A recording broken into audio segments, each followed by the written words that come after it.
Sejam bem-vindos de volta, pessoal, à nossa disciplina de introdução à inteligência computacional. E hoje nós vamos começar com um assunto novo,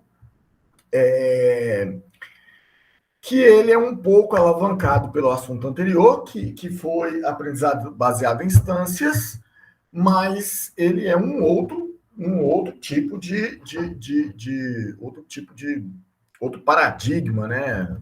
Bem diferente daquilo que a gente estava acostumado a trabalhar. Primeiro, porque quando a gente viu lá aprendizado baseado em instâncias, vocês viram que se você pegar os métodos lá, o KNN, Naive Bayes, os dados eles eram rotulados, né? O que quer dizer o dado rotulado? É que ele tem um conjunto de atributos, que são os atributos explicativos, que a gente costuma chamar de X, e a gente tem um atributo que a gente chama de atributo-alvo, que para a gente aqui é o rótulo, né? O atributo de rótulo. Por isso que a gente fala de dados rotulados, é porque eles têm um dos atributos lá, ele é o atributo-alvo que a gente quer. Então, quando a gente fez aqueles algoritmos lá, o objetivo era eu conseguir prever o valor de y, ou seja, do meu atributo-alvo, em função dos valores que eu conhecia dos atributos explicativos. Então, essa base de dados que a gente costuma passar aqui, que é de brincadeira, né, ela é bem ilustrativa sobre isso. Então, vamos supor que você tem a empresa lá que é de uma empresa de seguros, o cara vai lá fazer o cadastro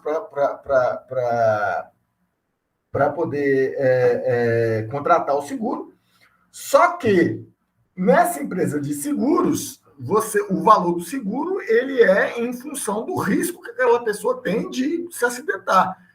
Só que a empresa não sabe que risco é esse. Né? Quando a pessoa quando ela está preenchendo lá o formulário, ela fala assim, não, eu sou de alto risco de ter um acidente. Óbvio que não. Então, esse atributo-alvo, geralmente ele é um atributo desconhecido.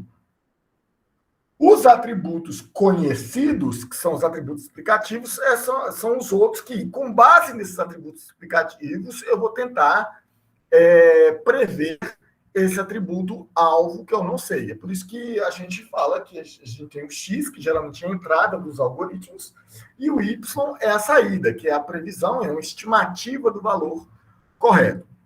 E aí, os algoritmos que nós já usamos até agora, que no caso foi o algoritmo baseado em instância, né? O paradigma de aprendizado baseado em instâncias, ele vai utilizar os valores, todos os conjuntos de dados que eu tenho, já gravados do passado, já qualificados, já rotulados, ou seja, alguém chegou naquela base de dados e falou assim, ó, essa pessoa aqui, ela está aqui com a gente tem 10 anos e nunca sofreu um acidente, então o risco dessa pessoa é baixo. Nossa, esse cara aqui tem 6 meses que ele está aqui com a gente, já bateu o carro 2 vezes, o risco dele é alto. Entendeu? Então, esses dados do passado, eles vão nos ajudar a prever os dados do futuro. Por quê? Porque os dados do passado já estão rotulados. Só que nem todos os dados que a gente vai trabalhar, eles têm atributo-alvo. E é isso que a gente chama de dados não rotulados. Então, eu tenho um conjunto de dados que ele pode simplesmente não ter lá aquela coluna de risco, por exemplo. Ele só tem os dados lá de sexo, idade e estado civil. Vamos supor que não tem essa coluna de risco aí. Então, o que eu posso fazer? Eu posso simplesmente comparar essas pessoas, entendeu? Então, quando eu tenho nenhuma das colunas eu tenho um objetivo específico com aquele atributo, então eu vou dizer que os meus dados são não rotulados. Então, a única coisa que eu posso fazer é modelar a relação de X com X, ou seja, um registro do meu banco de dados com outro registro do banco de dados. O quão eles são similares, o quão eles são parecidos. Ou seja, aí, neste caso, eu estou comparando várias instâncias da minha base de dados. E aí vocês vão lembrar imediatamente que esse é o pressuposto lá do K vizinhos mais próximos, né? o que eu quero fazer? Eu quero fazer aqui. Eu quero fazer um aprendizado por similaridade. Porque, qual que é o pressuposto básico disso aqui é simples. Quando eu tenho entidades ou tenho instâncias que são parecidas em alguns ou muitos aspectos, elas geralmente são parecidas em todos os aspectos. Então, eu posso agrupar essas entidades, essas instâncias, ok? E quando eu agrupo essas instâncias, eu sei que a maioria delas vai ter o mesmo comportamento, beleza? Pode haver uma ou outra divergência, mas, no geral, elas são homogêneas, ok? E eu espero que, entre cada um desses grupos de instâncias muito parecidas, dentro desses grupos, as instâncias são homogêneas, elas são parecidas. Mas entre os grupos, elas são muito heterogêneas, ou seja, muito diferentes entre si. Ok?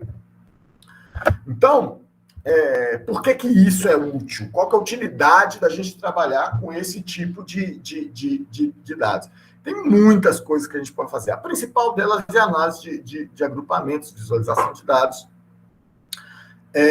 detecção de anomalias, porque aí eu consigo simplesmente agrupar qual que é o comportamento normal e o que está fora, muito distante daquele grupo que eu considero normal, vai ser anomalia, né? Eu posso fazer o rotulamento automático. Eu estou com um problema, uma orientanda de mestrado que está com um problema muito simples desse. Eles têm um conjunto de documentos lá e eles querem categorizar esses documentos, mas os especialistas, eles divergem sobre as categorias. Então, nós vamos fazer o seguinte: vamos pegar os documentos e vamos organizar pela semelhança, o quão semelhantes são esses documentos. E aí nós vamos criar classes e classificar automaticamente de acordo com quanto esse documento se parece com esses grupos. Então, esse é o tipo de rotulamento automático. E aí tem sistemas de recomendação. Sistemas de recomendação é uma coisa muito interessante, né? Você está lá, você chega lá no Netflix, aí o Netflix, ele vai olhar o seu perfil, certo? Vai ver os filmes que você já assistiu, os filmes que você melhor qualificou, que você gostou, que você recomendou, e vai procurar dentre os usuários daquela região, daquele país, sei lá, que tem a mesma idade, que tem o mesmo perfil que eu, ele vai procurar quais outros filmes que as pessoas que têm um perfil parecido com o meu também gostaram e vai me recomendar. Então, os sistemas de recomendação, ele é basicamente uma aplicação de aprendizado não supervisionado.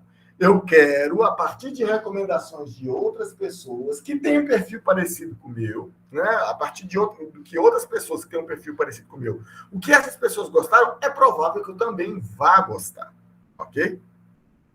E aí, esse também é a questão da segmentação de clientes, que também é um tipo de análise de agrupamentos. Ou seja, eu vou pegar meus clientes e eu quero dividir esses meus clientes em 3 categorias. Eu vou ter o cliente A, o cliente B e o cliente C. E aí eu vou fazer promoções especializadas para cada tipo de cliente. E aí, cada cliente, cada um desses A, B, C aí, ele vai ter um perfil próprio. Mas qual que é o perfil de cada cliente desse? Eu não sei. Quem tem que me dizer isso são os dados. Então, eu quero que os dados me digam quais são as características. Se eu pudesse pegar todo o meu conjunto de clientes e dividir em 3 segmentos, qual que é o comportamento médio, qual que seria o comportamento típico de cada um desses clientes? O que eles gostam, né? Quanto que eles gastam? E por aí vai. E aí eu vou montar uma estratégia de marketing especializada para cada um desses perfis. Ok? E aí, busca semântica. Então, tem uma série de coisas, de aplicações muito úteis do aprendizado não supervisionado. Então, só para a gente, antes da gente entrar de fato no aprendizado não supervisionado, vamos só revisitar aqui o aprendizado baseado em instâncias, que foi a última coisa que a gente viu. Então, olha só, o aprendizado baseado em instâncias, ele não tem um método de aprendizado, de fato, de forma que ele não aprende um modelo. Só para vamos reconceber aqui, o que é um modelo dentro da estatística, dentro da matemática, o que é um modelo dentro da inteligência computacional? Um modelo, ele é uma representação.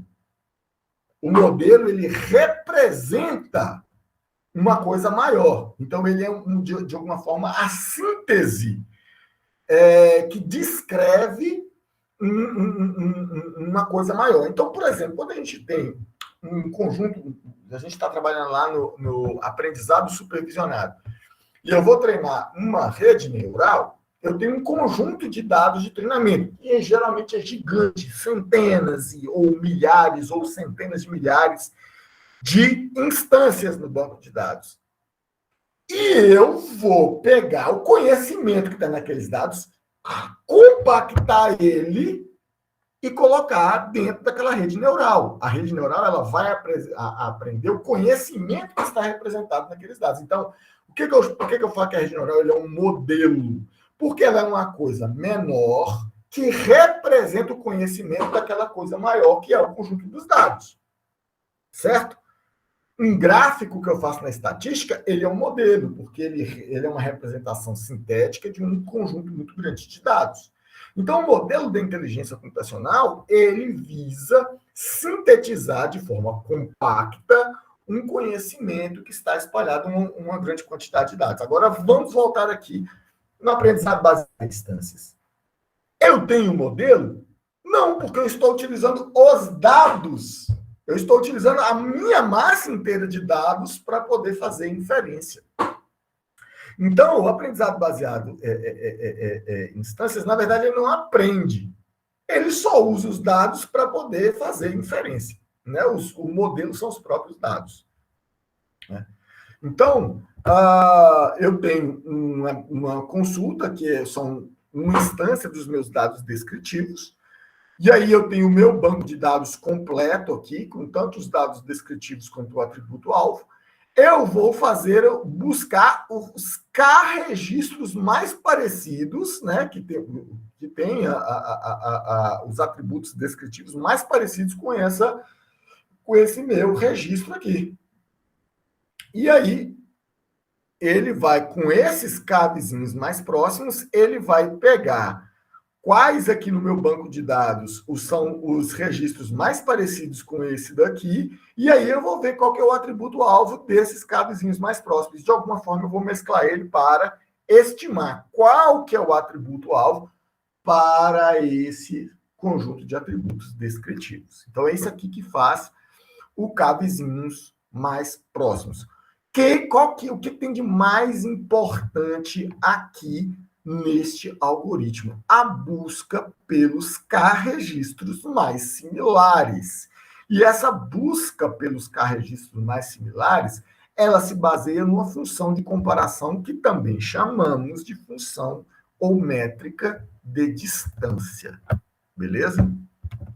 Agora, por fim, o aprendizado supervisionado. O aprendizado supervisionado, ele, de alguma forma, nos lembra este bloco aqui, ó. Buscar os registros mais similares utilizando uma função de comparação. E aí, daqui para frente, está diferente. A gente diverge um pouco. Então, o que é o nosso princípio aqui? É fazer uma generalização para uma população desconhecida a partir da amostra específica que eu tenho. Então, o que eu vou pegar? Eu vou pegar um conjunto específico, a partir de um conjunto de instâncias, ok? E eu vou generalizar que aquele conjunto específico de indivíduos, ele representa uma subpopulação inteira, ok? Então, a partir de um conjunto de indivíduos, eu quero representar o comportamento médio de toda uma população. É isso que eu quero fazer. Então, eu quero, ao invés de fazer igual tem lá, a gente fez lá no aprendizado baseado em instâncias, utilizar o banco de dados inteiro, eu quero achar os protótipos, eu quero achar as instâncias que são os espécimes exemplares, entendeu? Aquele cara, desculpa, que melhor descreve um indivíduo de uma determinada subpopulação. Então, eu estou dizendo que o meu conjunto de dados ele tem diversas regiões lá dentro que têm características em comum. E eu quero achar ou pelo menos alguns poucos indivíduos que esses caras conseguem representar toda aquela população. Ao invés de usar aquele tanto de atributo, eu vou utilizar um ou dois ali no máximo para representar as particularidades daquela região. Então, eu vou escolher um e vou generalizar, a partir daquele cara, eu vou generalizar toda aquela região do espaço. Ok? Então, o que é um modelo? Um modelo de inteligência computacional não supervisionado. É um conjunto de instâncias muito menor do que os dados originais. Então, aqui a gente já separou, a gente já tem duas separações. Primeiro, o modelo dos dados, o aprendizado não supervisionado, ele se dá em dados que não são rotulados. A gente já começa por aí. Eu não tenho nos meus dados um atributo-alvo. A segunda coisa, eu vou pegar o meu conjunto de dados inteiro e eu não vou trabalhar, eu vou escolher ou criar uma instância que represente um conjunto muito maior de instâncias. Então, vamos supor que eu tenha 10.000 imagens lá no banco de dados. As imagens não são rotuladas, eu não sei o que tem no conteúdo daquela imagem. Mas eu quero escolher, por exemplo, 10 imagens que seriam as imagens que melhor representam outros 10 subconjuntos daquelas imagens. Entendeu? Então, quais são as imagens que... Vamos supor que eu tenha que dividir aquele conjunto de 10.000 imagens em subconjuntos de imagens parecidas, é óbvio.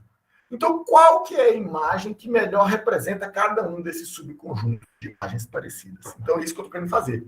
Eu estou querendo achar um conjunto de instâncias pequeno, mas que represente todo o conjunto daqueles dados. Entendeu? E aí, por exemplo, eu posso utilizar o meu modelo não supervisionado, essas 10 imagens que eu achei, que elas representam aquele conjunto de outras imagens. Eu posso utilizar eles depois para outras tarefas supervisionadas. Como, por exemplo, eu posso utilizar o KNN. Eu posso utilizar o KNN, ao invés de ele ficar procurando nas 10.000 imagens, qual que é a imagem mais parecida, ele vai procurar nessas 10 imagens, porque essas 10 imagens representam todas as demais.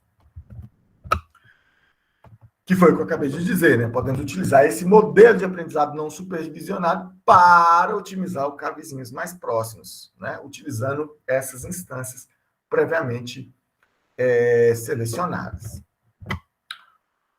O coração, o cerne, a inteligência dos métodos não supervisionados está nas funções de distância. Por quê? Porque nós já falamos, eu preciso comparar todas as instâncias umas com as outras para dizer o quanto elas são parecidas entre si.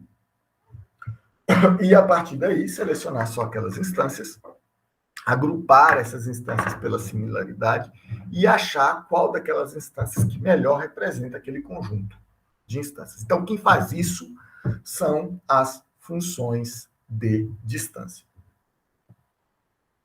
Vamos prosseguir. Então, como eu já falei, né, as funções de distância elas são funções matemáticas que mensuram a similaridade ou a proximidade. E aí vem a questão da proximidade dentro de um conceito geométrico. Aqui, nós vamos filosofar um pouquinho e adentrar um pouquinho mais os conceitos, algum conceito na matemática para vocês entenderem melhor como é que funciona essa função de distância. Bom, imagina que eu tenho cada conjunto de dados daquele, cada minha tabela do banco de dados, por exemplo, ela tem N atributos. E esses N atributos, que são as N colunas, né? Ele forma um espaço N-dimensional. Então, vamos supor que eu tenho um banco de dados que só tem um atributo, certo? Sei lá, é uma lista de idades. Então, ele forma um espaço unidimensional. Se eu tenho um banco de dados que tem 2 atributos, ele forma um espaço 2-dimensional. Se eu tenho um atributo, se eu tenho um banco de dados que ele tem 3 atributos, ele forma um espaço tridimensional. E se eu tenho, por exemplo, um banco de dados que tem 200 atributos, ele forma um espaço com 200 dimensões. E cada vetor, cada instância daquele meu conjunto de dados, ele é um ponto dentro desse espaço multidimensional. Então, daí é que vem a gente falar em distâncias, né? Então, toda vez que, se cada instância ela é um ponto nesse espaço, eu consigo medir se esses 2 pontos eles estão próximos dentro desse espaço ou se eles estão distantes dentro desse espaço, ok? Então, quando nós temos um conjunto de vetores, né? Esses vetores eles têm a mesma dimensão, eu vou falar que eu tenho um espaço vetorial. Quando esse espaço vetorial ele possui uma função que mede as distâncias entre os vetores desse espaço, ok? Então eu vou dizer que eu tenho um espaço vetorial, ou então um espaço vetorial métrico, ou então um espaço métrico, ok? Então, lembrando que aqui eu estou trabalhando com vetores numéricos, ou seja, todos os atributos são numéricos. Então, aí eu posso falar em espaço vetorial e eu posso falar em espaço vetorial métrico. Então, uma função de distância, ela é uma função matemática que recebe 2 vetores, ela tem 2 parâmetros, né? E ela vai me retornar um valor que vai de 0 até infinito. E esses valores, eles querem dizer o quão próximos nesse espaço n-dimensional esses 2 vetores estão, certo? Então, a distância entre 2 vetores x e y, ela só é igual a 0 se e somente se x e y forem exatamente iguais. Outra característica importante das funções de distância é que ela é simétrica. Quer dizer que a distância de x para y é igual à distância de y para x. E eu tenho a famosa desigualdade triangular. Então, se eu pegar dados que eu tenho x, y e z, e eles são diferentes entre si, a soma das distâncias de x para y e de y para z, ela é maior, ou pelo menos igual, se um deles forem iguais, né?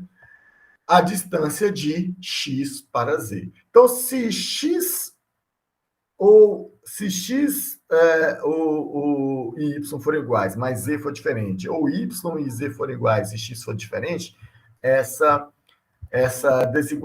desigualdade triangular, ela se mantém. Então, essas são as principais características de matemáticas, né? As principais propriedades matemáticas de uma função de distância. Aí, gente, existe uma pataquada de funções de distância. Existem muitas formas de medir se duas instâncias elas estão próximas, né? Então, a primeira que eu vou mostrar aqui para vocês, as primeiras que eu vou mostrar aqui para vocês, elas são exclusivas para vetores numéricos, ou seja, para quando eu estou trabalhando com dados que são todos numéricos.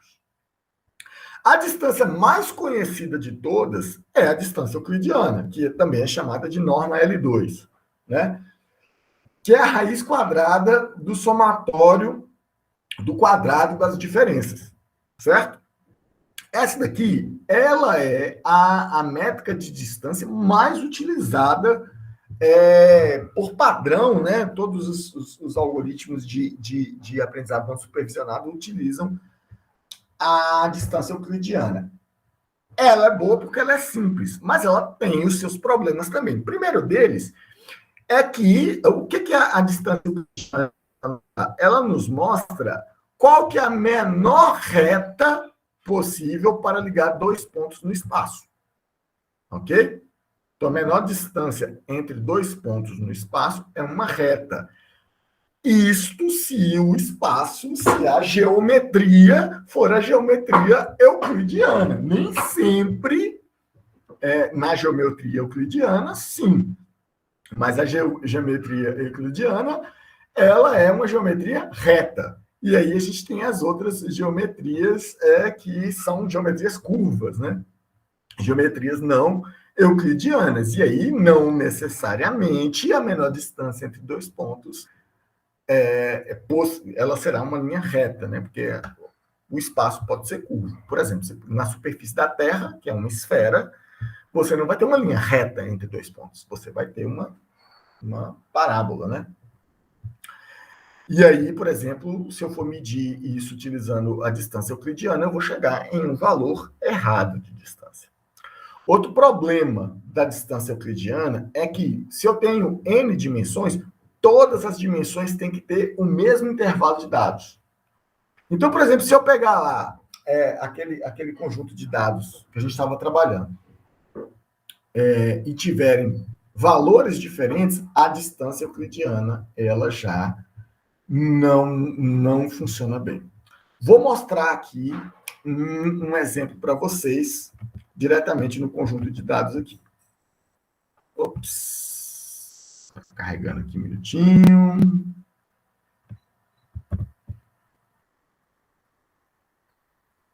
Pensei que já estava carregado, gente.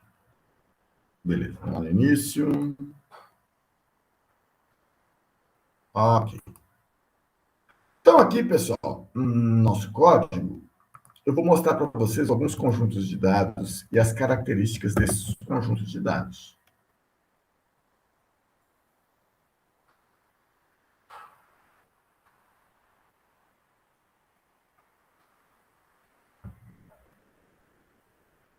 Olha só. O primeiro conjunto de dados que a gente vai utilizar aqui é o íris, que vocês já viram de outras vezes, né? Aquele das plantas, né? Das que tem a medida de três espécies de uma determinada planta, que é a íris, né? Você tem a íris virgínica, a íris versicolo e a íris alguma outra coisa lá que eu me esqueci. Beleza? E aí você tem 4 medidas, que é o comprimento sepal, largura sepal, comprimento petal e largura petal. Então, vamos dar uma olhada, visualizar esses dados aqui. Eu não coloquei a classe, dizendo qual que é a espécie de cada uma das instâncias, porque a gente quer olhar esses dados aqui como se a gente não soubesse, como se não tivesse a classe. Então, tá aqui, que os dados são distribuídos, são quatro atributos, beleza? O que a gente pode perceber aqui é que os atributos, por exemplo, o comprimento sepal e a largura sepal, eles não divergem muito em termos de tamanho. Apesar de que a largura, o comprimento sepal, os valores estão entre 2 e 4, e a largura sepal está entre, se eu não me engano, 2 e 8. Então, fica um pouquinho mais comprido, né? Mesma coisa a gente pode falar do comprimento petal com o comprimento sepal. O comprimento sepal, ele vai variar aí de 2... Ah, não, desculpa, aqui é de 2 a 6, termina aqui em cima, de 2 a 6, e o comprimento petal, ele também vai mais ou menos de uns 2 a 8. Então, não existe uma variação muito grande dos valores dos atributos, ok? Vamos ver aqui, por exemplo, o CIFAR. O CIFAR, gente, ele é complicado, porque o CIFAR, eles são imagens, eles são muitas imagens, mas muitas imagens mesmo. Enquanto ele faz esse download aqui, deixa eu ver se já está terminando, até que foi rápido. Vou descompactar aqui, vou gerar a base para pegar as imagens e vou pegar um conjunto de amostras dessas imagens. O CIFAR, Ele é uma grande base de dados de imagens, de um monte de coisas, dividida em 10 classes, ok? As imagens aqui, elas estão anotadas, mas eu vou selecionar 100 imagens aqui aleatoriamente.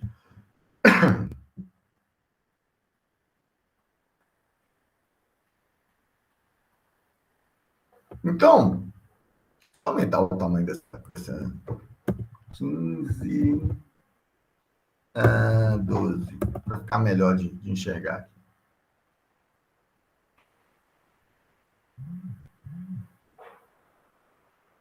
Olha só, eu tenho imagens aqui de caminhões, de cavalos, de barco, sapo, pássaro, carros, de um animal, de uma aeronave.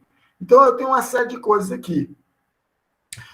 E aí, como é que a gente vai fazer na comparação de imagens, cara? Aí tem uma outra coisa bacana, porque as imagens são todas do mesmo tamanho e os valores de cores, eles estão sempre ali. Então, se pegar os canais RGB, todos eles têm a mesma variação, que é entre 0 e 255. Então, os valores, eles são homogêneos, ok? O meu problema aqui é que cada imagem dessa, vamos ver aqui, cada imagem dessa tem, acho que são 32 por 32 pixels, ok? 32 por 32 pixels, mais 3 canais de RGB. Mas vamos considerar cada canal simples, então, no caso de cada imagem aqui, eu tenho 3.072 atributos. É como se eu tivesse, cada imagem dessa fosse um ponto num espaço de 3.072 dimensões. Ok? Então, ele é bem difícil de se analisar. A nossa vantagem é que, assim como o caso da íris, cada uma das dimensões, o conjunto de valores possível é mais ou menos equiparado. E são todos números. Agora vamos dar uma olhada numa outra base de dados que vocês conhecem bem, a do Titanic.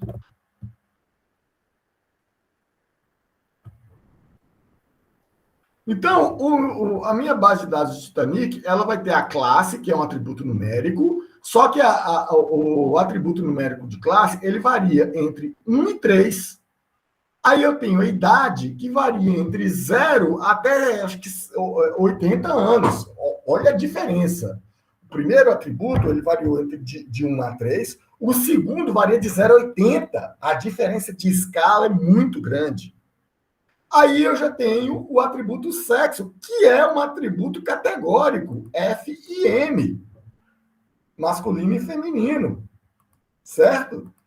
E, por fim, eu tenho o último atributo, que é o atributo se a pessoa sobreviveu ou não, que ele é um atributo binário, ou seja, 0 e 1. Então, nós vamos ver aqui que essa base de dados, ela tem 4 atributos, ele é um espaço quadridimensional, mas cada uma das dimensões tem uma escala de valores diferente, muito diferente entre si. Então, o que acontece? Primeiro, essa nossa base aqui, ela tem valores que não são numéricos, que são categóricos. Então, eu já sou automaticamente obrigado, não necessariamente obrigado, mas eu preciso converter, pelo menos para utilizar aquelas métricas que eu vou mostrar ali agora, eu preciso converter ela para números. Né? Já começa por aí. Beleza? E segundo, mesmo se eu convertesse para número, então, vamos supor, feminino vai ser 1 e masculino vai ser 0. Então, ele ainda vai estar com uma escala de valores muito diferente daquela da idade. Então, eu tenho o campo idade que tem uma escala de valores muito grande, enquanto os outros têm uma escala de valores muito pequena. Qual que é o problema disso? Quando eu vou utilizar a minha distância euclidiana, acaba que essa distância ela fica distorcida. Por quê? Porque uma das dimensões é muito maior do que as outras. tem valores muito maiores. Então, a distância euclidiana ela vai dar muito mais importância para essa dimensão, no caso lá do Titanic, que é a idade, do que as demais. Então, ele vai ficar meio que torta. Ela não vai dar a mesma importância para todas as dimensões, ok? Então, senhores, esse é o primeiro e talvez o grande problema da distância euclidiana. O segundo grande problema da distância euclidiana é que ela foi feita para trabalhar com baixa dimensão. 30 atributos, 40 atributos. A gente tem lá as imagens. As imagens, elas têm 3.072 dimensões. A distância euclidiana, nesse caso, ela começa a perder a eficiência. Ela começa a perder o significado. Ok? Ela já não vai funcionar tão bem quanto as outras distâncias. Beleza? Uma outra métrica, aliás, vamos olhar o código. A minha distância euclidiana está aqui. É a raiz quadrada do somatório do quadrado das diferenças. Ela é bem simplesinha, né? Fiz um código aqui bem básico para representar a distância euclidiana. Tem formas até mais otimizadas de se fazer isso. Beleza? Então, só para a gente fazer uma comparação, eu vou pegar dois atributos lá da base de dados da Iris, né? Aqui das nossas folhinhas. Dessa base de dados aqui, eu vou pegar dois índices aleatórios, que é o 0 e o 50, né? E vou calcular a distância euclidiana entre eles. Então, a primeira instância A tem esses valores aqui, a segunda instância B tem esses valores aqui, e a distância euclidiana entre elas é de 4. Ok?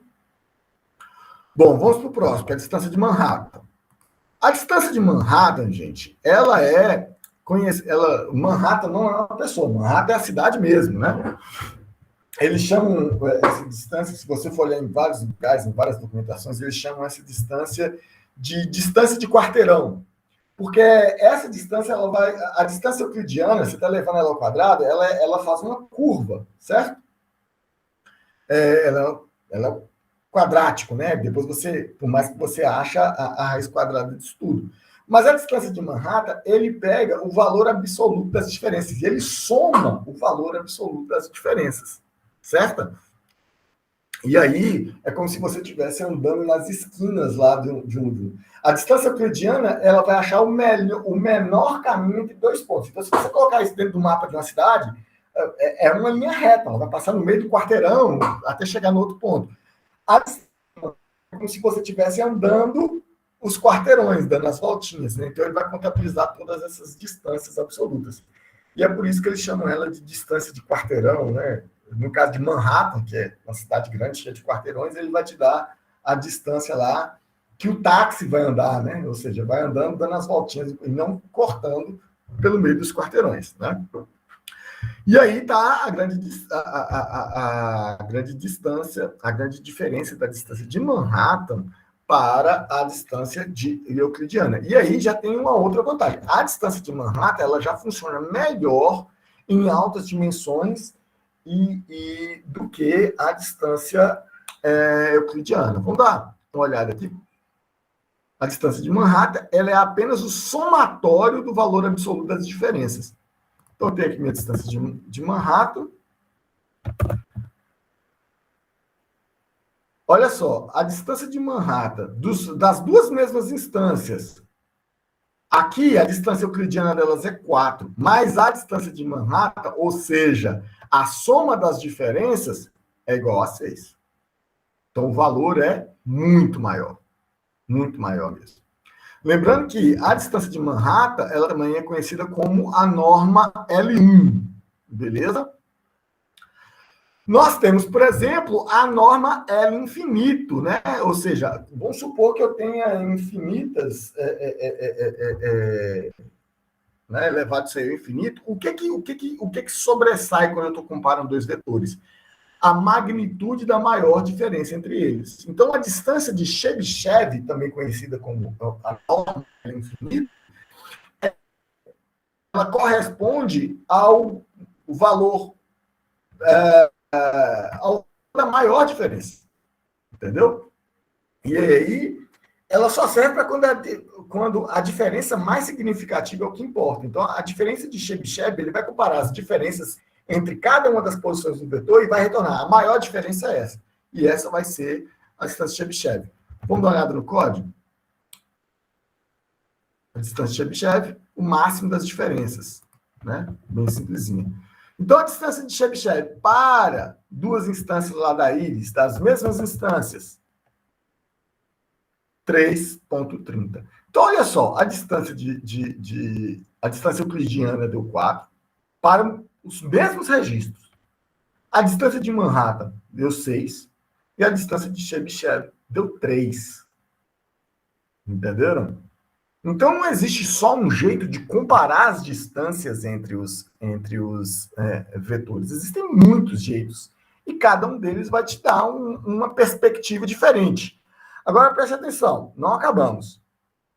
Existe ainda a distância de Minkowski. A distância de Minkowski, ela é basicamente uma generalização de todas as outras. Então, ela é a norma LP. Quando P é igual a 1, eu tenho a distância de Manhattan. Quando P é igual a 2, eu tenho a distância euclidiana. Quando P tende ao infinito, eu vou para a distância de Chebyshev. Então, eu coloquei a distância de Minkowski aqui, é uma generalização das demais distâncias. Mas não acabou por aí. Lembrando, essas distâncias que a gente estava vendo lá, em particular, a distância euclidiana, ela é, você está vendo aqui, eu tenho x e y, ele considera que todos os vetores têm a mesma importância. Só que a gente sabe lá que tem algumas das dimensões que podem ser maiores do que a outra. Então, quando ele faz aquela soma lá, ele não está discriminando o alongamento, né, de cada dimensão. E esse é o problema. Uma outra métrica interessante, ao invés que aí eu vou desconsiderar se uma dimensão é maior do que a outra. Eu só vou considerar o ângulo entre esses dois vetores no espaço, que é a similaridade de cosseno. Então, ele não leva em consideração se por exemplo, eu tenho lá uma das minhas dimensões, o tamanho dos valores é muito maior, a norma dos valores é muito maior do que a dos outros. Ele só vai considerar o ângulo que está formando entre esses vetores. Então, essa daí é a similaridade de cosseno.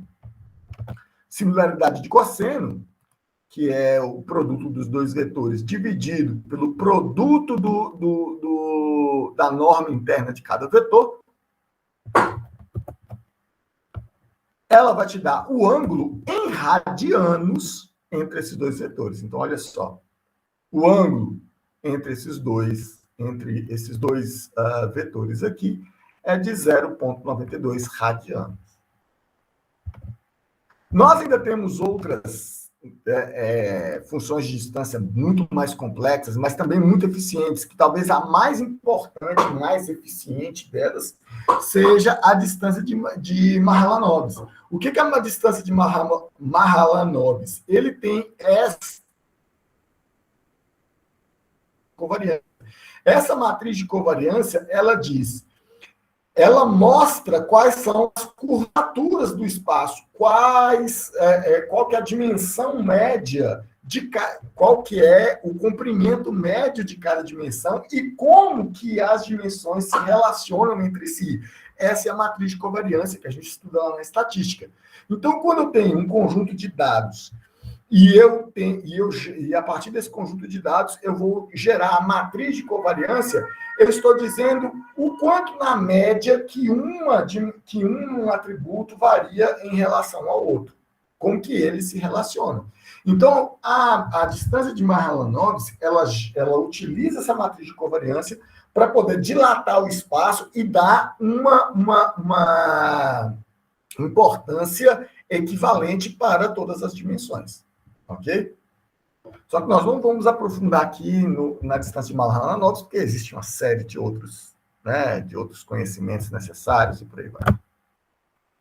Aí, gente, por exemplo, se vocês estão utilizando dados que têm coordenadas geográficas, né, ou que estão em um espaço curvo, aí você já não pode utilizar aquelas métricas que a gente estava utilizando lá, entendeu? Se você está utilizando, por exemplo, latitude e longitude, aí ele vai te dar uma distância muito diferente da distância geográfica. Para esse caso, você tem que utilizar ou o algoritmo de Haber-Sin ou o algoritmo de Vicente, né? Que aí eles consideram a geometria curva mesmo, né? A geometria no espaço curvo, particularmente o algoritmo de Vicente, ele vai te dar a geometria da Terra, né? A geometria aproximada da Terra. E aí também num espaço não linear é muito comum utilizar a distância gaussiana, que aí você dentro da distância gaussiana você tem aqui a distância esse D de AB aqui é a distância euclidiana. Mas essa distância euclidiana ela é dividida por uma determinada curvatura, que é esse raio aí, é o raio de curvatura. E aí, esse valor final, ele é elevado a expoente neperiano.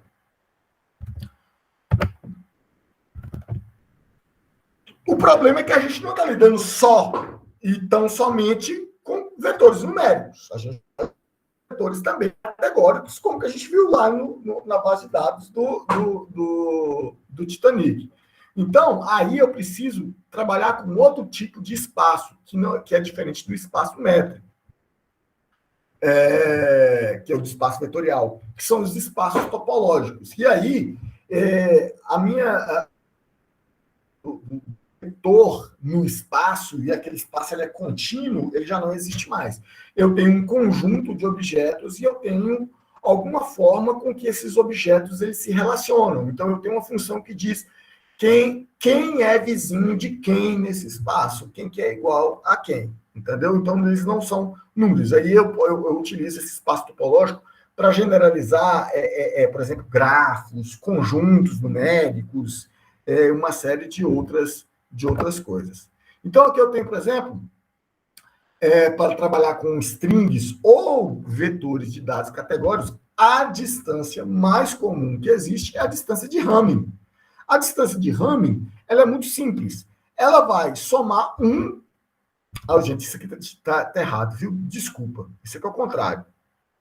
Ele vai somar um sempre que duas posições do vetor forem diferentes. E zero se elas forem iguais. Então, aí, é o somatório de 1 quando A é diferente de B. Beleza? Então, quando os valores naquelas duas posições forem diferentes, eu vou somar 1. Quando forem zero, eu vou somar. Quando forem iguais, eu vou somar zero. Beleza? Então, o algoritmo de Hamming, ele simplesmente está dizendo qual que é a quantidade de posições do vetor que são diferentes entre si. Vamos dar uma olhada no código dessa função de distância aqui. Distância de Hamming. Aqui está corretinho, ó. Somo 1 quando A é diferente de B. Beleza? Na minha distância de Hamming, eu posso somar, por exemplo, lá os mesmos vetores de íris, mas ele vai me dar um número de posições do vetor, porque todas as posições são diferentes entre si. Ele só vai considerar que elas forem exatamente iguais, mas elas são diferentes. Mas com a distância de Hamming, por exemplo, eu consigo comparar duas strings, por exemplo, gato e sapo. Gato e sapo, elas são o quão por cento parecidas? Elas são 50% parecidas. Então, das quatro posições do vetor, duas são iguais e duas são diferentes. Então, a distância de Hamming para a string gato e para a string sapo é igual a 2. Existe uma versão da distância de Hamming que ela é normalizada pelo tamanho da string. Ok? Então, por exemplo, aqui, o tamanho da minha string é 4 caracteres. Eu pegaria essa distância e dividiria pelo tamanho da string. Um valor entre 0 e 1. 0 se elas são completamente diferentes, 1 se elas são completamente iguais. É uma modificação simples, mas muito útil. Ok? Então, por exemplo, lá na minha... Eu poderia utilizar aqui também para comparar duas instâncias lá do Titanic. Vamos pegar aqui. Titanic na instância 0, não sei o que tem nessa instância 0, e Titanic, vou pegar a instância, sei lá, 400.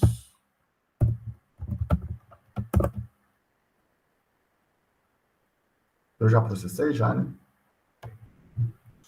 Só um minutinho, o que aconteceu aqui?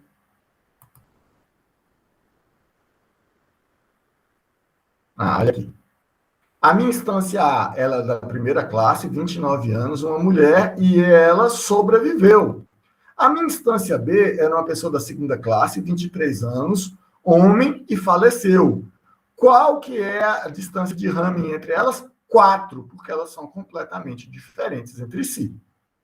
Beleza? Não tem nada aqui que é parecido um com o outro.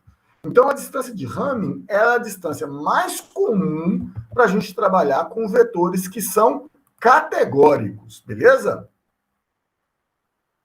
Mas não é a única. Por exemplo, a gente tem o algoritmo de Levenstein, né? E aí, porque a distância de Hamming, os dois vetores têm que ser exatamente o mesmo tamanho. A distância de Levenstein, ele pode ser vetores de tamanhos diferentes. E aí ele vai considerar qual que é a quantidade de modificações que tem que ser feitas, inclusão, remoção, substituição, para poder transformar uma string na outra. Beleza? Eu tenho o índice de Jaccard, que é ele comprar conjuntos, né? E aí pode ser utilizado, por exemplo, para gráfica. Ele vai te dizer se eu tenho dois conjuntos, o quão similares são esses dois conjuntos. Vai ser 0 se eles forem completamente iguais. Desculpa, ele vai comparar a dissimilaridade, beleza? Qual que é a dissimilaridade? É 0 se eles forem completamente iguais e 1 se eles forem completamente diferentes. E aí tem o índice de Dice, né, que compara o percentual de sobreposição. Então, vai ser 0 se eles forem completamente diferentes e 1 se eles forem completamente iguais. Então, o índice de Schorenstein-Dice, ele não atende aquelas propriedades de distâncias que a gente falou lá no início. O índice de Jaccard, ele atende. Mas, ainda assim, são duas métricas muito úteis para quando a gente está trabalhando com conjuntos.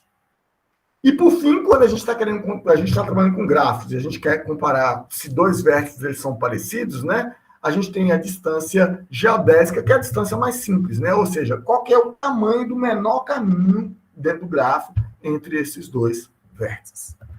Ou seja, resumindo, gente, tem função de similaridade, função de distância a rodo. Isso aqui é apenas uma pequena porção das funções de distância que existem. Acabou? Não.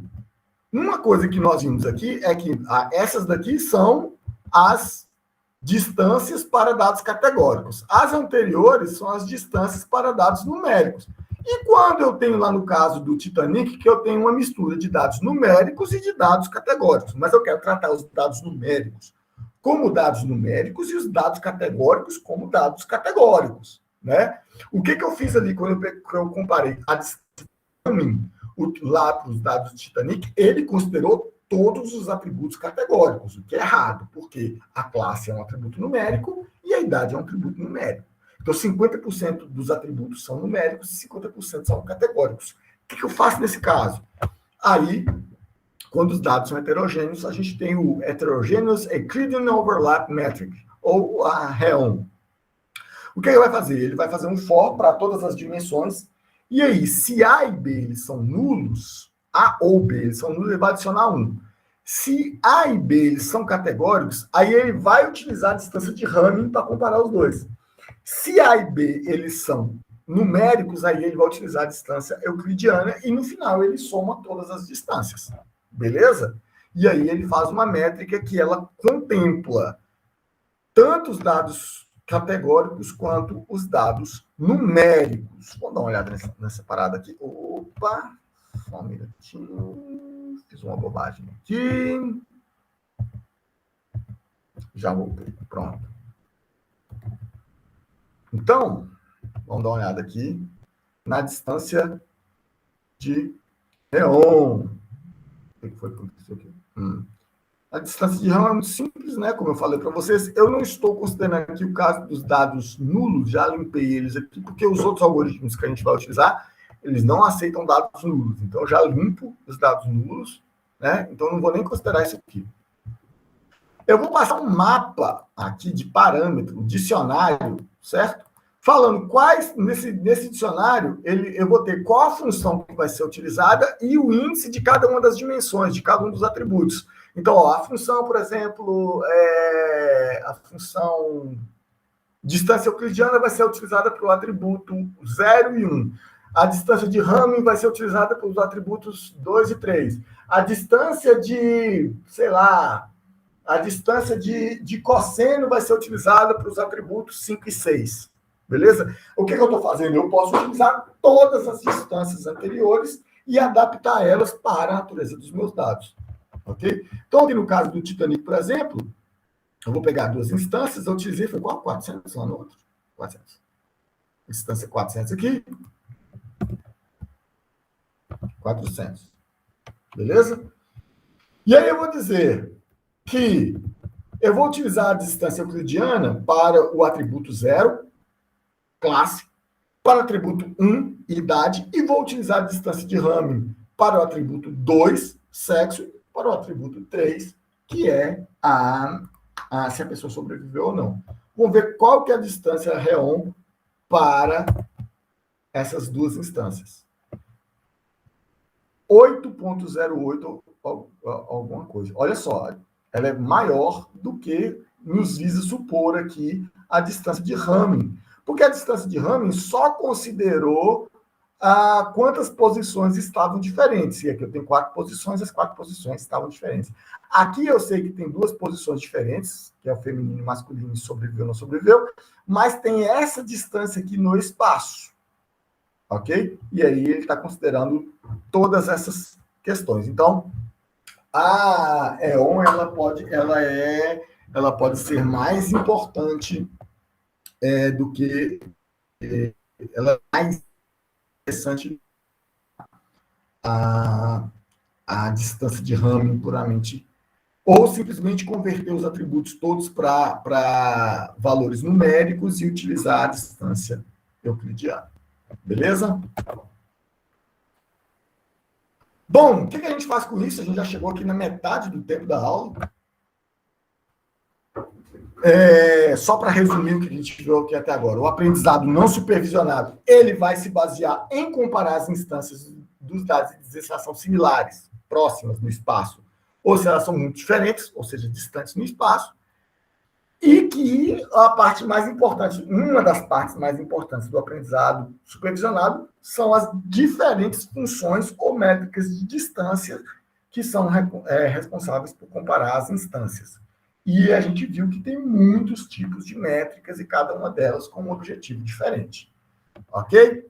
Agora, a gente pode entrar no nosso primeiro algoritmo, que é o algoritmo de clustering, que é os algoritmos de clustering, que são a análise de agrupamentos. O que é análise de agrupamentos?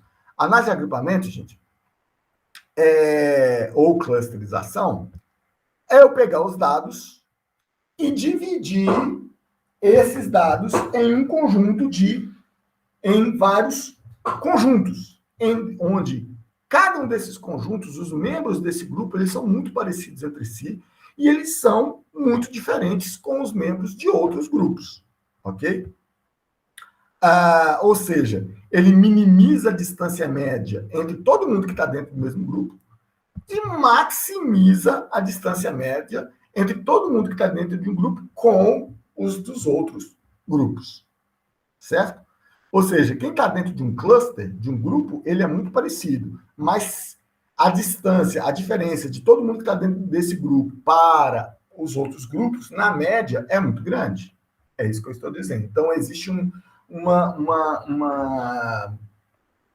identificação muito grande das instâncias dentro de cada grupo e existe uma separação muito grande das instâncias entre os grupos, ok? Bom, o que não está dito aqui é que você tem que dizer, o usuário, ele tem que informar a quantidade de grupos, Uma das coisas. Nem todo algoritmo tem essa obrigação. Alguns algoritmos de clusterização mais modernos, eles encontram sozinhos quantos grupos tem naquele conjunto de dados. Eles são capazes de sozinhos deixar, olha, esse grupo aqui ele pode ser definido de forma satisfatória em 2 grupos, ou em 3 grupos, ou em 4. Então, o próprio algoritmo, ele fala isso. Nós não vamos estudar esses algoritmos mais modernos, mas ele é interessante vocês darem uma olhada neles. O algoritmo TEDA, o algoritmo SOLDA estão entre esses algoritmos.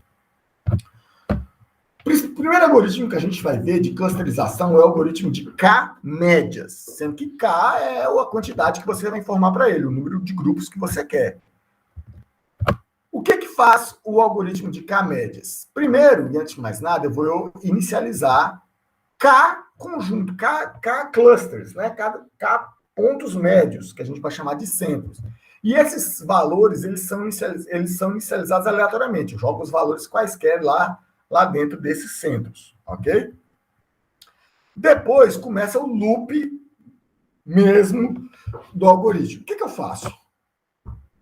Primeiro, eu vou associar cada uma das instâncias ao centro, né, ao cluster que ela estiver mais próximo. Ou seja, essa etapa aqui ela é computacionalmente muito cara. Significa que eu tenho que medir a distância de todas as instâncias para todos os clusters, para todos os pontos centrais. Certo? Então, se eu tenho 4 clusters, se o meu K é igual a 4, e eu tenho 100 instâncias, essa etapa aqui faz 400 operações. Beleza? Então, beleza. Aí depois ela vai ver desses 400 qual que é o mais próximo e eu vou associar aquela instância àquele centro que ela está mais próximo. Beleza, essa é a etapa de associação. Agora vem a etapa de atualização. O que ele faz? Agora, eu vou pegar todas as instâncias que foram associadas a um determinado centro e vou pegar o valor médio daquelas instâncias e vou colocar naquele centro. Então, primeiro, a etapa de associação eu vou ver quais são as instâncias que estão próximas do centro e agora eu vou mudar o meu centro para ficar bem centralizado naquele conjunto de instâncias. E eu vou fazer isso várias vezes. Então, o que está acontecendo aqui? Durante essas etapas, o meu algoritmo ele vai adaptando centros para encontrar as regiões que são mais populosas de dados. E aí, um desses centros vai grudar no meio daquela região ali, de forma que ela vai representar aquele na média, né, ela vai representar aquele conjunto de dados. Vamos visualmente entender como esse negócio está funcionando. Vamos supor que eu vou informar o parâmetro K igual a 2. Eu quero 2 grupos. Eu tenho esse conjunto de dados, que são as bolinhas azuis, e os meus 2 centros, o roxo e o verde, que são inicializados aleatoriamente. Então, a primeira coisa que eu vou fazer é calcular a distância de uma determinada instância, que é essa daqui. Vou calcular a distância dela para o roxo e calcular a distância dela para o verde. Automaticamente, eu vejo que ela está mais próxima do roxo. Aí eu vou associar ela com esse cluster aqui, com esse centro. Beleza, eu vou escolher uma outra instância, pode ser essa daqui. Eu vou calcular a distância dela para o roxo e a distância para o verde. Essa aqui, milimetricamente, está mais próxima do verde, eu vou associar ela ao verde. Agora, eu vou fazer exatamente esse processo para todas as instâncias. E aí eu percebi que todas essas instâncias aqui foram associadas ao cluster roxo e todas essas instâncias aqui foram associadas ao cluster verde. O que eu vou fazer agora? Eu vou atualizar o meu valor do centro roxo e o meu valor do centro verde para ele ficar bem no meio dessa população aqui, ó. Então, vamos lá? Quando eu atualizo, né? Ele vai pegar a média de todos os valores e eles vão mudar para cá. Agora eu vou repetir. Agora eu vou pegar cada uma dessas instâncias, comparar a distância delas com cada um desses centros e associar novamente para ver qual deles ficaram mais perto. Agora, ou seja, né, você vê que cada centro ele tem meio que uma área de influência que onde ele tende a aglomerar. Algumas instâncias elas vão estar aqui na área de influência de 2 clusters, né? E aí, daí é onde é que está a métrica de distância, muito importante. Dependendo da métrica de distância que você utilizar, essa distância que vem para esse e essa distância que pode ir para esse. Então, se você utilizar o mesmo algoritmo de clusterização, com o mesmo valor de K, mas com uma métrica de distância diferente, ela vai gerar uma clusterização diferente. Beleza? Então, agora, atualizando, virou isso aqui. Aí eu vou atualizar de novo os meus 2 centros para eles representarem melhor aqui aquela população. Beleza? Vamos ver aqui com K igual a 3. É mais divertido ver ele com K igual a 3. Então, está aqui os meus 3 centros gerados aleatoriamente.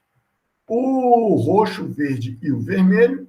E aí, cada instância vai fazer a comparação com os 3 e vai sendo associada até que a gente tenha aqui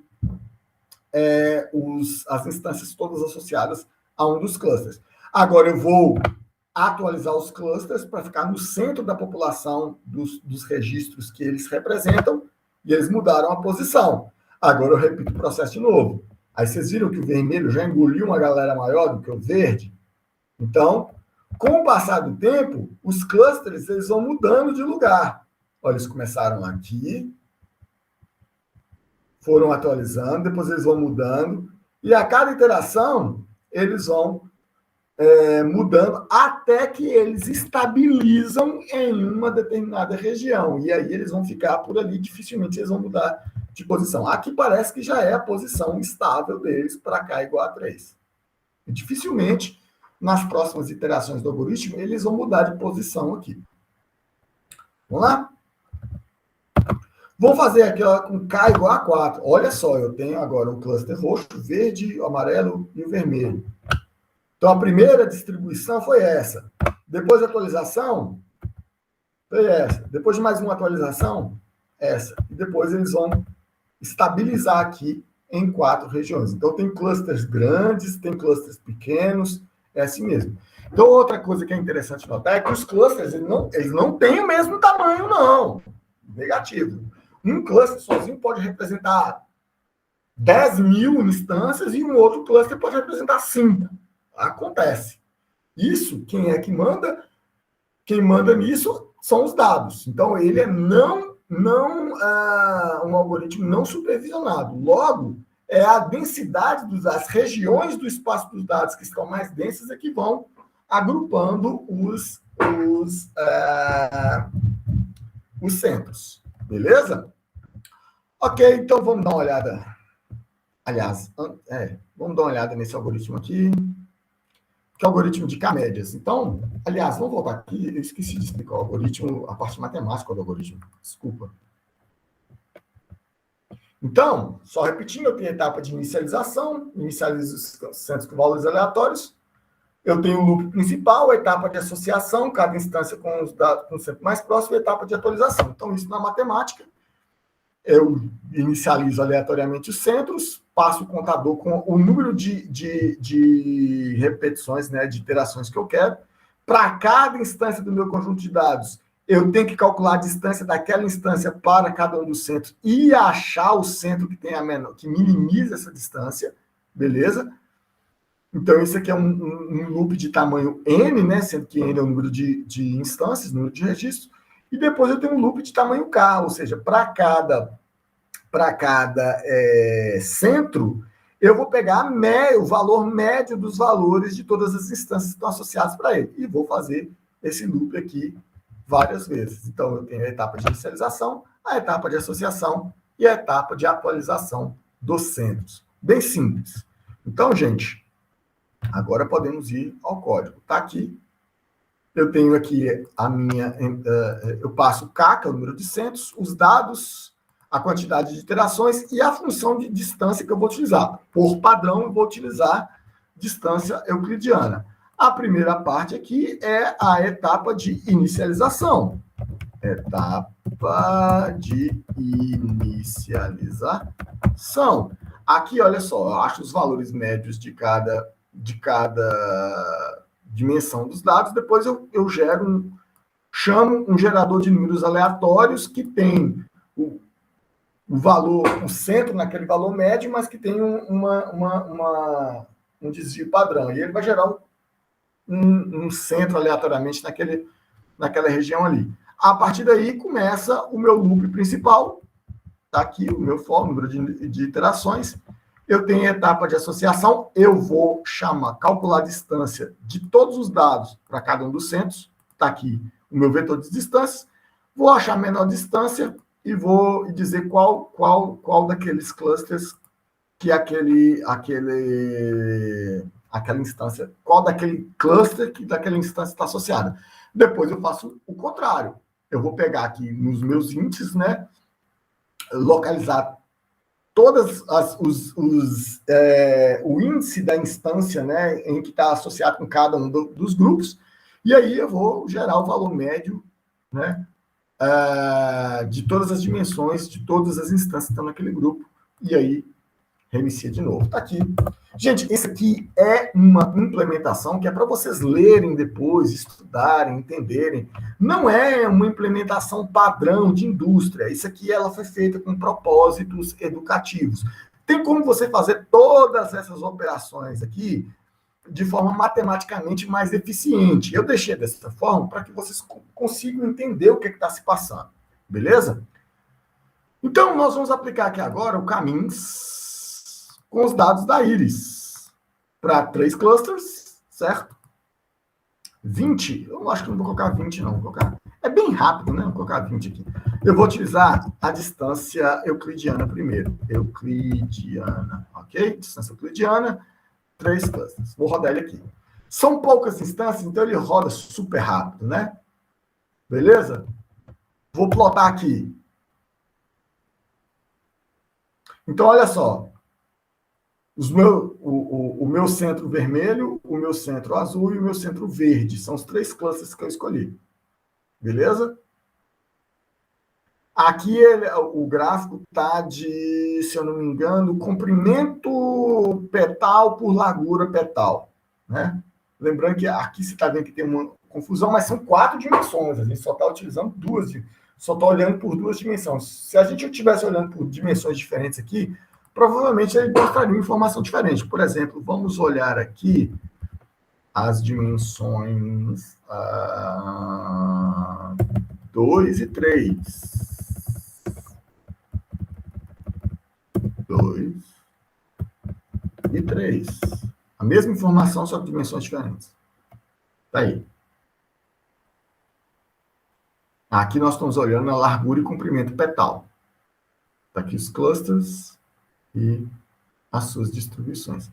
Vamos mudar, vamos fazer uma coisa diferente. Eu vou colocar aqui a distância de Chebyshev. Distância de Chebyshev. Lembrando que a distância de Chebyshev é aquela que é só a maior diferença relativa. Ela pode gerar aqui.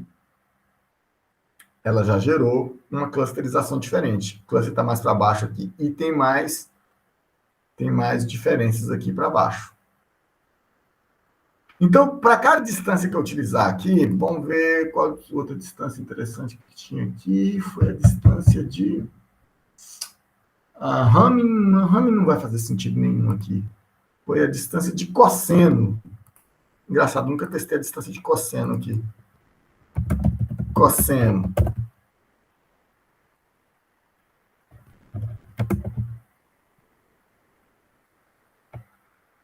A distância de cosseno ela gerou uma coisa absurdamente diferente aqui. Né? Então, como eu falei anteriormente, se você muda a função de distância que você está utilizando, o resultado ele é bastante diferente. Né? Então, eu vou voltar à distância euclidiana, e vamos colocar aqui para 4 clusters.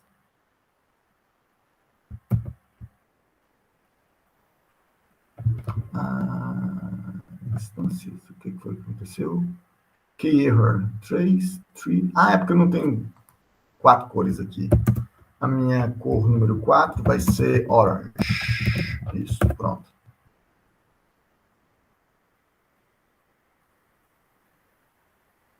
Size 4. Ah, ainda tem aqui. Dark Orange. Dark Orange. Pronto. Tá aqui. A minha clusterização com 4 grupos. Você vai ver que o grupo de baixo lá foi o que ficou dividido por 2 agora. Né? Os outros ficaram basicamente iguais. Tudo isso é muito lindo, foi muito rápido isso aqui, porque lembrando que o conjunto do íris tem só 150 instâncias. E se a gente for fazer a clusterização do CIFAR, que são imagens gigantescas, então vou colocar aqui, é óbvio que são 10.000 imagens em cada subconjunto daquele, eu selecionei 100 imagens, mas cada uma dessas 100 imagens é gigantesca, né? O curioso é o seguinte, se a gente quisesse separar, a gente quisesse criar 10 classes que representassem todas essas 100 imagens. Qual que seria a imagem média, né? Qual que seria a imagem média? Então, qual que seria a imagem média de cada um desses vetores? Agora vocês vão ver o que é demorar é aqui, porque, né?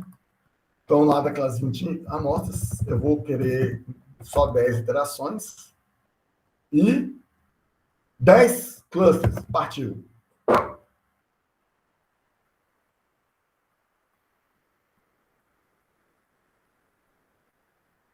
Imagina fazer isso com 10.000 imagens. Devagarzinho a gente chega lá. Devagarzinho a gente chega lá. Se quiserem aproveitar e tomar água, vocês têm 2 minutos.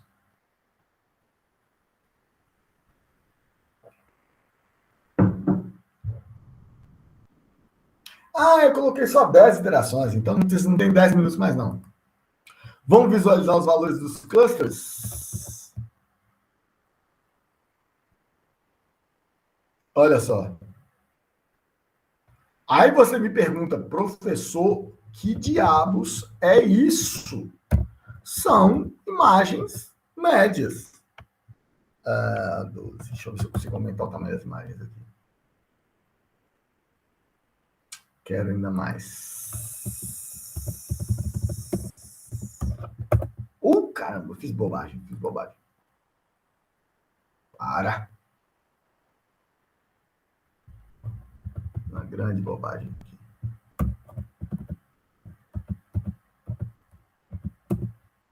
Pronto. Aí. Então você vê que tem um cluster que é claramente um carro, tem outro que também é claramente um carro, tem um aqui que é meio que um cavalo com fundo verde, tem outro que não significa nada, entendeu? Se a gente deixasse ele rodando mais tempo aqui, provavelmente ele poderia assumir outras outras configurações. Agora, é importante, por exemplo, se você vê o cluster 1, você vai ver que todas as imagens que estão associadas a ele são cluster 6. Do cluster 7, todas as imagens associadas com esse negócio aqui vão ser cavalos ou um bicho com fundo verde, entendeu? Então, por exemplo, vamos lá. A imagem que eu escolhi vai ser a imagem, sei lá, 78. Que eu não estou conseguindo entender o que é isso aqui. Vou para outra. 80. É um gatinho. É um gatinho com fundo. Essa imagem, o cluster que ela está associado é esse aqui, ó, que é o cluster 2. Não significa nada esse cluster 2, mas é a imagem mais próxima. Vamos lá na imagem 10. Que eu não estou conseguindo entender nem o que é a imagem original, então vou passar para outra. 20. Olha, um cervo com fundo branco, e ela está associado com essa imagem que é essa daqui. Então, veja bem, o que nós estamos dizendo é que esse cluster aqui, ele representa um conjunto de imagens que é mais ou menos próxima, contudo, com todas essas coisas aqui. Beleza? Se eu colocasse menos clusters, ele vai ter imagens cada vez menos genéricas para poder se parecer, na média, com as imagens que ele representa. Aqui, nós já temos uma ideia, um estalo de uma coisa que não é legal. O cluster, ele é um valor médio. Cluster, ele é um valor médio. Ele não é um exemplo do banco de dados. Ele é um valor gerado a partir da média dos valores. Então, por exemplo, se eu for utilizar, só para a gente entender, eu vou chamar aqui e vou chamar o Caminhos para fazer clusterização dos dados do Titanic, utilizando aquela distância ohm lá que a gente já viu anteriormente. Beleza?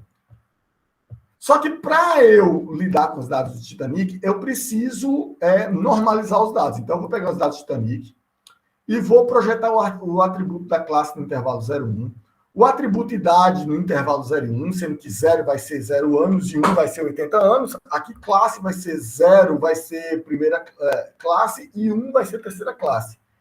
E os atributos de classe eu vou transformar em números, igual feminino vai ser 1, masculino 0. Beleza? E vou remover os valores nulos. Beleza, eu vou fazer isso. Massa. Agora eu vou chamar o Caminhos para trabalhar com o Titanic. Ele vai gerar aqui rapidão também. Ó, rapidão. Beleza. O que significam, o que são os clusters? O que são os clusters que o Caminhos vai retornar? Olha só. Eu escolhi 3 clusters. Ele vai falar assim, ó, o primeiro cluster é segunda classe, e idade média 28 anos, mas quando eu chego aqui no sexo, o sexo é 0,4, mas não existe sexo 0,4. Existe o sexo 1, que é feminino, e o sexo 0. O sexo 0,4 não existe. Então, fica uma coisa difícil de entender. O que está me dizendo aí é que essa classe ela tende mais para o masculino do que para o feminino. Né? E a mesma coisa lá no sobreviveu. Só existe o 0 não sobreviveu, 1 sobreviveu. E aquele me dá 0,45. Então, o problema do Caminhos, é que ele é um valor médio. Ele não é um valor dos dados. Ele é um valor da média dos dados. Então, esse valor ele não existe. Então, quando eu pego valores categóricos, como aquele que são valores discretos, ele não vai funcionar legal. Ele não vai funcionar de jeito nenhum legal. Para isso, nós precisamos, para trabalhar com esses dados, a gente precisa de outro algoritmo. Né? Então, que é o algoritmo de K-medianas, ou K-medoides. Então, só para sintetizar, o problema do Caminhos é que os centros não são valores existentes, e sim valores médios, né? Que só vai funcionar bem se todos os dados forem numéricos. Não vai rolar direito se você tiver dados categóricos no conjunto. Para isso, a gente precisa trabalhar com o algoritmo de K-medianas, ou K-medoides, que ele é apenas uma modificação no algoritmo de K-médias. Só que os centros, os clusters, que aí, você lembra que lá no Caminhos, o centro era a média de todos os valores. Agora não. O centro é sempre uma das instâncias do banco de dados. Ele é sempre uma das instâncias do banco de dados, mas a instância que está melhor localizada no centro do cluster, no centro do conjunto de dados. Então, você tem todas aquelas instâncias ali que são parecidas entre si.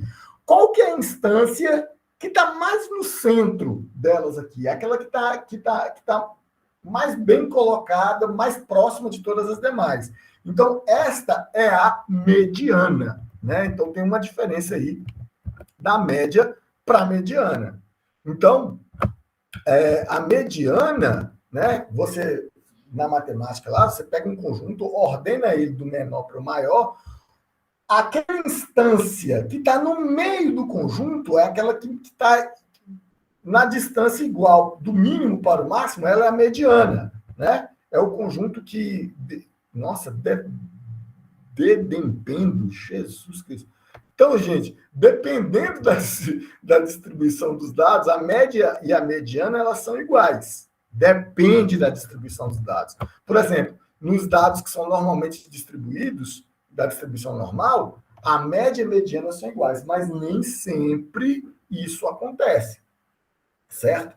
Então, em dados categóricos, em dados discretos, ou dados que são heterogêneos, que tem parte deles são numéricos e parte deles categóricos, é mais interessante a gente usar o algoritmo de K-Medoides do que o algoritmo de K-Means, beleza? Então, vamos ver aqui, para K igual a 2, você tem o conjunto original, olha só, os meus centros, eles estão em cima de uma instância, eles são exatamente aquela instância. E aí, essa instância, inicialmente, ela é escolhida aleatoriamente, depois, essa instância, ela vai mudando, né? Qual a instância escolhida, ela vai mudando à medida que o algoritmo vai rodando. Então, aqui, eu selecionei, agora eu vou selecionar a próxima instância mais bem localizada entre todas essas daqui, que melhor está distribuída, que melhor está no centro dessa distribuição de dados aqui, que são essas duas. Beleza? Dificilmente, com o algoritmo rodando, ela vai mudar de posição aqui. Então, o algoritmo de K-Medoides, isso é uma pequena modificação lá do algoritmo de K-Means. Aqui, na fase de inicialização, a gente seleciona uma instância aleatoriamente. Depois, você vai calcular a distância de todas as instâncias para esse centro. E depois que você associar a cada um deles, você vai achar qual que é a próxima mediana. Ou seja, qual que é a próxima instância que melhor está distribuída dentro dos dados. Vamos dar uma olhada no código? O código ele é bem tranquilo também. K-medianas. Ué, cadê o algoritmo? Ah, tá aqui. Coloquei o algoritmo no lugar errado. Subir aqui.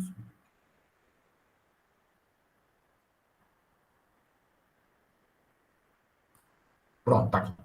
Então, K-Medoides, beleza? Então, olha, a minha fase de inicialização, olha só. Etapa de inicialização. Eu escolho, dentro dos dados, aleatoriamente, eu escolho K instâncias dos dados, beleza? Aí, essa etapa de associação aqui, ela é exatamente igual, certo? Não mudou. A etapa de atualização que é diferente, porque a etapa de atualização, eu não vou calcular uma média, eu vou achar qual que é a mediana, o valor da mediana dos dados que estão lá. Ou seja, qual que é a instância essa que está bem no centro dos dados lá. Essa é a operação que nós estamos fazendo aqui.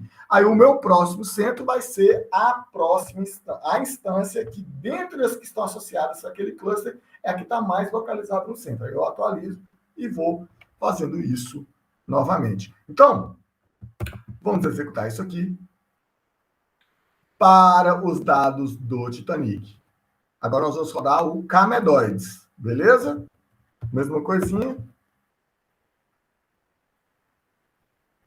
Massa, vamos ver aqui os clusters.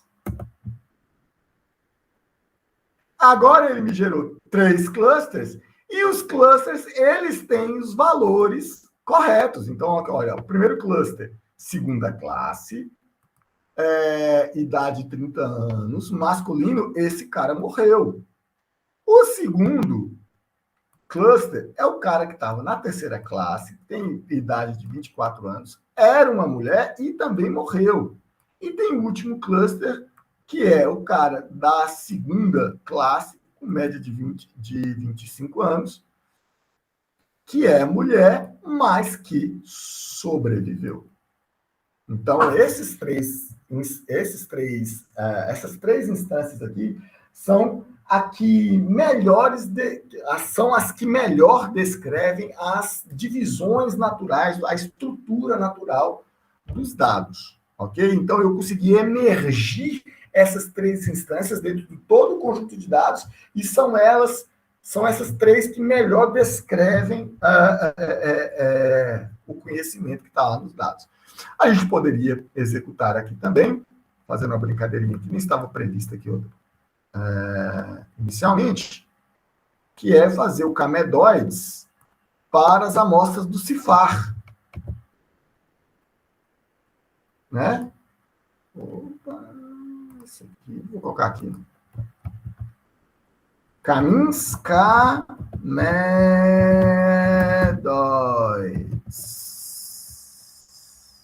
Ok. Ele vai rodar aí um pouquinho, vai demorar um pouquinho, mas eu já vou ir copiando lá para poder mostrar os clusters. Que é esse código aqui. Que ele vai mostrar. Então, vocês podem ver que isso aqui é o resultado do Caminhos. Não são imagens que estão no banco de dados. Ela é uma média de imagens das imagens que estão no banco de dados. Agora, o resultado do Camedóides tem que ser imagens que estão lá nos meus dados mesmo. São as imagens mais representativas para aquele conjunto de dados. Vamos ver aqui agora, clusters. Está aqui. Beleza. São imagens que estão lá no meu conjunto de dados. Tem umas que realmente tem pouquíssima definição, difícil de dizer, mas são imagens que estão lá. E essas representam um conjunto de outras imagens parecidas com elas. Ok? Nós vimos carro, a gente viu aqui tem o cavalo. Essas imagens, elas têm uma definição péssima mesmo. Bom, para a gente finalizar, depois de muito tempo, é uma aula longa, bastante conteúdo, cansativa, mas objetivo cumprido. Existem outras técnicas de clusterização além dessa, que nós não vamos estudar, né? Fica a título de curiosidade. Então, as técnicas de clustering que a gente estudou hoje são as técnicas baseadas em distâncias, mas eu tenho técnicas baseadas em densidade, eu tenho clustering hierárquico, que é super interessante, cluster espectral, clusters adaptativos, que é para quando os dados mudam ao longo do tempo, né? E aí, além, por exemplo, dos baseados em distância, para cada um desses que a gente viu, que é o Caminhos e o Camedóides, a gente tem uma versão nebulosa dele, que é mais eficiente do que essa versão que nós vimos, ok? E aí tem outros algoritmos importantíssimos que são baseados em densidade, tipo as misturas gaussianas, o DB-Scan, que é excelente, Optics. A gente tem os algoritmos hierárquicos, basicamente o dendrograma, que é o mais conhecido, né? O cluster aglomerativo, e a gente tem esses clusters mais modernos, como o SODA e o TEDA. Gente, só para fechar, a gente tem muitas aplicações para aprendizado não supervisionado. A gente ainda vai ter mais uma aula de aprendizado supervisionado. Na nossa próxima aula, a gente vai ver uma coisa diferente de cluster. Lembra um cluster, mas ele tem uma dimensionalidade maior, né? Ele não é restrito aí com o número que você escolhe cá. São as técnicas de embedding. A gente vai estudar duas técnicas de embedding, assim como a gente estudou duas técnicas de clustering, ok? Então, gente, eu peço que vocês assistam de novo a aula, testem, peguem o código, estudem o código, vou passar alguns exercícios também, apliquem a clusterização em outros conteúdos, eu estou querendo passar outras imagens também de faces, para a gente poder agrupar as faces pela similaridade. A gente vai fazer isso tanto via clusterização quanto com o conteúdo da nossa próxima aula, que é de embedding. Então é isso, pessoal. Eu espero que vocês tenham gostado.